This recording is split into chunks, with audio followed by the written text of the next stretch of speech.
And one evening, he called me to his room that he wanted to speak to me.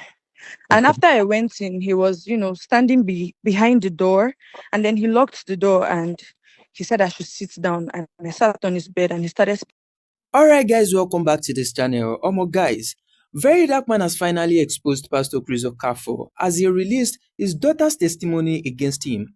Just yesterday, Pastor Chris and his lawyer threatened to sue VeryDarkMan for defamation and cyber attack if he does not provide the girls that claims to be Pastor Chris's daughter for DNA test. But VDM reacted to the threats this morning by saying he is going to release the testimonies of the girls and even provide them for the DNA test. And right now, VDM has dropped the testimony of one of the girls. And guys, the girl dropped shocking revelation about Pastor Chris Okafor. Guys, no be smart, VeryDarkMan also reacted to what the girl said. I will be leaving you guys to watch the rest of the video now, but do well to give this video a like and share your thoughts in the comment section. And also, if you are coming across this channel for the first time, this is Buzz Media, where we give you latest updates on trending issues. So subscribe to this channel and turn on your notification bell so that you can get notified whenever we drop new updates. Now let's see the video, guys.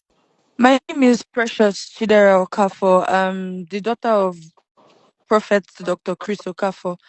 I used to live with him years ago and I left around 2020. Yes, I left around 2020 because things were about to get out of hand. While I was living in the house, amongst all my siblings, I'm the only one from my mother, while the four of them are from a different mom. While I was living in the house, I used to get treated unfairly. Like it was very, very visible, and even the workers in the house could see it. And one evening, he called me to his room that he wanted to speak to me. And Okay. after I went in, he was, standing behind the door.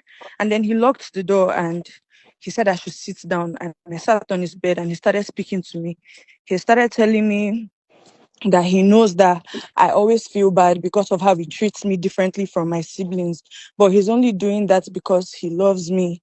And he wishes that fathers could marry their daughters, that he would have gotten married to me. And that was when he started to touch me, like touch me all over my body. And in that moment, I was sitting very still and frozen because I could not really understand what was going on. And that was how we continued. On different occasions, he would call me. Like another time, he called me and then he locked the door again. And then he started trying to kiss me all over on my lips and all over my body. And it felt like I was quiet for a long time because for me, as at that time, I was somebody that was so desperately seeking the validation of my father. I was alone in the house. I didn't have any siblings of my own. So the fact that he was, talking to me, at least like for me, all I was thinking about at that time was, okay, if this is going to at least make my dad talk to me, if this is going to make him treat me equally and fairly, then okay. And there was a day I had a terrible dream.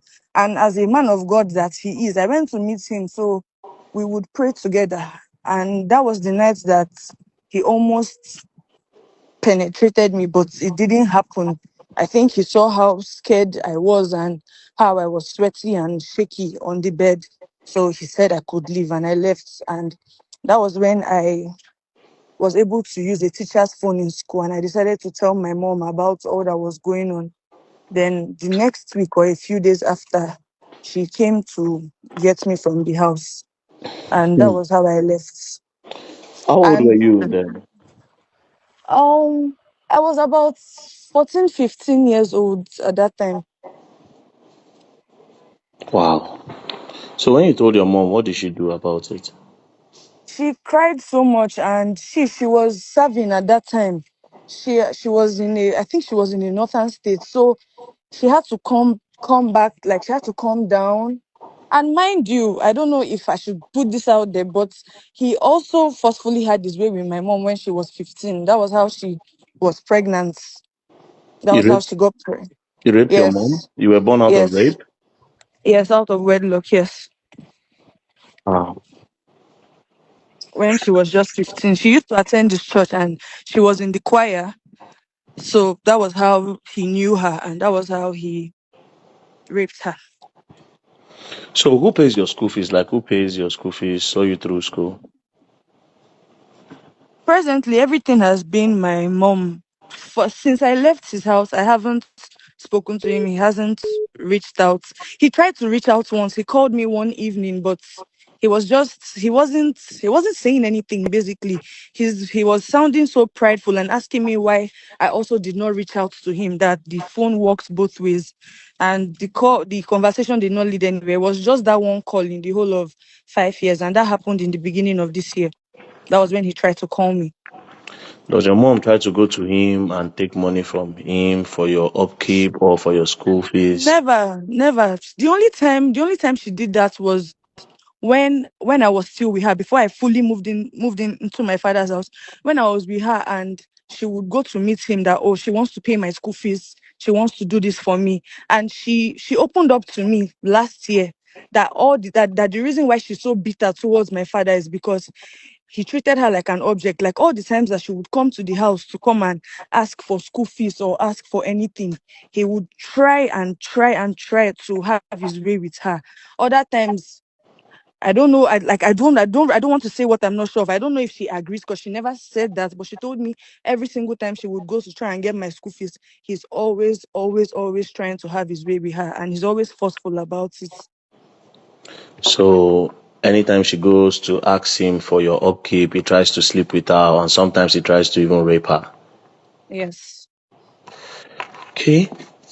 Wow. And while living in the house, countless times, even as a child, I did not really understand it. But growing up, I saw how that rejection made me feel. There are countless times he would take I and my sister Marachi to go and run DNA tests. And even if he runs the test and he sees that we are his children, he still tells people and just like says it that we are not his children for some reason. And I don't really know what his reason is. Tells everybody that, I'm not his child. Wow. How old are you now? I'm 20.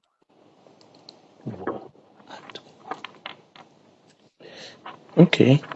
Anyways, we'll keep in touch. We'll keep in All touch, right. okay? Thank All you. right. All right. Bye. Thank you. Bye. Now, Barrister Masolopara, if you listen to this call that I had with this girl, now this call was on the 22nd of December at around 7:05 p.m. was when we had this call. Now, listen to it properly. What you are trying to use as a defense and as a damage control, the DNA test, that these are not his kids, he has been using it since against these kids. They have gone to do several DNA tests and he's their father, right? Now, I will ask you a question. Whether or not he's their father or not, let's leave that by the way. But how are you a pastor and a 14-year-old girl who is meant to be your daughter, whether not your daughter or not, but as a father, as an uncle, or whatever thing you be, or as a guardian, you carry her into your room, and then you say you wish that father can marry daughters, and you start kissing and touching her. Not just that, you almost penetrated the 14-year-old according to her testimony. And as a pastor, and in the defense, you are saying that she's not your daughter. Let's say she's not your daughter. First of all, it's an abomination, 14-year-old child, as a pastor and a man of God that you call yourself, and you climb on the altar. Now, you see, you have finally put yourself in the box, right? Your kids are available. You understand? Your kids are available. This case will be a very big case for the country, and people will learn. People will learn a lot. How these men of God take advantage of the vulnerable people, manipulate them, use them anyhow they like, But your own, you had no limits. Now you say they are not your kids. It's going to be a public case. So Barrister Maso Okpara, be prepared. These keys will be made available. Do you understand? They'll be made available. Heavy security. It's going to be a public case. They'll use a public hospital. Cameras everywhere. The DNA test will be conducted on all of them. Your wife might be present. Do you understand? The mother of the kids is still very much alive. This one that made this confession now, do you understand? It's the other ones, the one where we say you do before. According to her, she said the mother even told her that you do forceful entry on the mama when she did 15 years old. And you won't do the same thing to the daughter when she did 14 years old. May God forgive all of you. But then again, the DNA test will be done. since that's what you want to use as a defense and as a damage control. You all will learn. You all will learn the hard way. Don't play. Alright guys, that was the video. Guys, no be small to know. Do well to like this video and give your honest opinion in the comment section. And don't forget to share this video to make it reach more people as much as possible. And if you are coming across this channel for the very first time, this is Buzz Media, a YouTube channel where we give you latest updates on trending issues and entertainment gist. So subscribe to this channel and turn on your notification bell so that you can get notified whenever we drop new updates. Thank you so much for stopping by to watch this video. See you guys in our next video.